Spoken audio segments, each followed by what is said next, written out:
Bonjour à tous. Alors, souvent on entend qu'il est important de mettre ses limites dans la relation pour pouvoir se respecter et c'est vraiment quelque chose qui n'est pas facile. Eh bien, j'ai envie de vous montrer comment vous pouvez y arriver en vous respectant vous-même et tout en respectant l'autre. Et pour ça, j'ai 5 points à vous donner pour vous aider justement à faire cela. En attendant, si vous avez envie, vous pouvez vous abonner à la chaîne pour être tenu au courant justement de toutes les astuces, les informations que je vais vous donner sur la façon d'améliorer vos relations pour qu'elles soient plus épanouissantes et que vous vous sentiez mieux dans votre vie. Alors revenons à comment mettre ses limites dans une relation tout en se respectant soi-même, mais en ayant le respect de l'autre. Eh bien, je vais développer ici 5 points qui vont vous aider étape par étape justement pour faire ça en conscience. Alors, la première chose, le premier point qui est important quand vous voulez vous respecter et mettre vos limites, c'est de pouvoir justement exprimer clairement quelle est votre limite. Donc, déjà, la définir pour vous-même et pouvoir l'exprimer clairement à l'autre. C'est pouvoir le prévenir qu'il y a une limite à cet endroit-là et d'être le plus clair possible pour qu'il la comprenne bien. Pourquoi? Parce que souvent, eh bien, pour nous, les choses sont évidentes. On se comprend, on est avec nous-mêmes 24 heures sur 24, 7 jours sur 7. Donc forcément, on a un peu l'habitude de notre fonctionnement. Par contre, l'autre, il ne faut pas penser que lui, il pense autrement, il fonctionne autrement. Et donc, il faut lui expliquer le mode d'emploi, il faut lui expliquer clairement où sont nos limites justement et comment il va pouvoir les aborder. Hein. Donc, c'est vraiment important de mettre un cadre ici pour prévenir et non pas attendre de dire il va essayer de deviner et puis quand il dépasse la limite, paf, je vais lui taper sur les doigts et il n'a qu'à comprendre comme ça et ben, l'autre il est tout à fait surpris et il ne sait pas ce que vous attendez et il ne sait pas s'ajuster, il a la réprimande tout de suite et donc ça détériore vos relations. Donc, prévenir en mettant un cadre clair, ça va vous demander déjà de le définir pour vous et de l'exprimer bien clairement à l'autre. Ça, c'est la première chose. La deuxième chose, c'est de pouvoir définir vos besoins. Alors les besoins, c'est souvent, on n'en a pas toujours conscience, c'est pas évident de les définir soi-même. Ça demande de plonger à l'intérieur de soi et d'être honnête. Et alors c'est aussi de pouvoir définir un besoin qui part de vous et non pas de l'autre.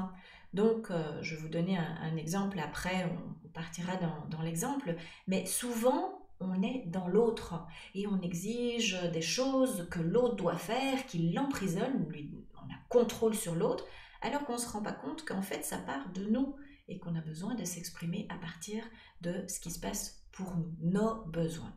Donc exprimer aussi ses besoins à l'autre. Parce que sans ça, il ne sait pas de quoi on est fait, de ce dont on a besoin, envie, de ce qu'on attend de lui. Donc voilà, ça va être définir les besoins pour soi et les exprimer à l'autre. Ça, c'est la deuxième chose. Alors, la troisième chose, c'est de pouvoir définir une conséquence. Et je ne dis pas une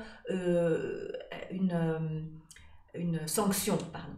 Je ne dis pas une sanction, c'est pas la même chose. C'est vraiment une conséquence. Pourquoi? Parce que vous allez le faire en définissant ça pour vous respecter vous-même, et non pas dans l'attaque de l'autre. Ah, je vais le punir, il n'a pas fait comme il faut, là, je vais taper dessus. Non, c'est pas l'idée. C'est pas l'idée, vous allez détériorer vos relations, ça va rien apporter, ni à l'autre, ni même à vous. Vous allez rester sur du ressentiment ou de la vengeance. C'est pas le but. Le but, c'est de se sentir en paix soi-même. Donc, qu'est-ce qu'on va faire? On va définir c'est quoi la conséquence si on dépasse la limite que j'ai franchie. Hein.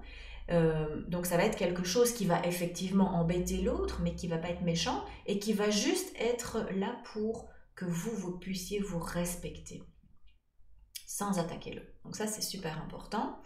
Alors, ça va être aussi de pouvoir exprimer cette conséquence, parce que si l'autre il ne la sait pas, forcément il ne sait pas à quoi s'attendre, et donc il va pouvoir mettre les pieds dans le plat et seulement se faire réprimander après. C'est pas le but.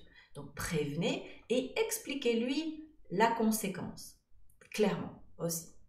Ça, c'était le 4e point. Et donc, on passe au 5e point qui va être de pouvoir aussi respecter la conséquence. Parce que si vous mettez une conséquence pour ennuyer l'autre, vous allez voir que souvent, vous n'allez pas avoir le courage de la respecter. Souvent, ça va vous ennuyer plus vous que l'autre à la limite. Donc, c'est pouvoir vraiment, quand vous mettez cette conséquence, d'être en conscience avec vous-même. Ok, je le fais dans le respect de moi-même parce que je veux respecter un besoin, combler un besoin, et par amour de moi, non pas contre l'autre, mais aussi que je puisse aller jusqu'au bout, parce que sinon ça va être des menaces qui ne seront jamais mises à exécution, et l'autre va continuer à empiéter votre jardin en ne respectant pas vos limites. Donc c'est vraiment important de, ok, est-ce que je peux aller jusqu'au bout dans la mise en action, la mise en application de cette conséquence par rapport à l'autre. Ça c'est super important parce que souvent les gens n'y pensent pas, imaginent des conséquences et puis au moment de devoir le faire, là ils sont bien mal, ils se disent non non l'autre va plus dépasser mes limites donc je ne devrais pas appliquer la conséquence. Ça c'est la plus grosse erreur que l'on puisse faire parce que justement c'est quand vous arrivez à appliquer vos conséquences que c'est là qu'on arrive à vous respecter. Voilà, donc ça ce sont les 5 points. Donc exprimer clairement vos limites, pouvoir exprimer vos besoins à l'autre clairement aussi, définir une conséquence que vous serez capable de mettre en application, l'exprimer clairement à l'autre et finalement pouvoir aussi respecter cette conséquence jusqu'au bout. Voilà, ce sont 5 points. Voilà, donc je vous souhaite vraiment d'expérimenter, de mettre vos limites, pour vous respecter. Et donc, si vous avez aimé cette vidéo, je vous invite à liker, partager, à vous abonner, à mettre la petite notification comme d'habitude. Et puis, je vous invite à télécharger le document qui est ci-dessous, où je vous explique comment l'accompagnement par l'approche non directive créatrice peut vous aider justement à mettre vos limites, à vous connaître, à connaître vos besoins, à pouvoir mettre des conséquences, à justement vous exprimer en relation. Et en même temps, si vous téléchargez le document, vous verrez qu'il y a un petit cadeau qui vous attend juste à la fin. Donc voilà, moi je vous dis, prenez soin de vos relations, puis je vous retrouve très vite. À bientôt.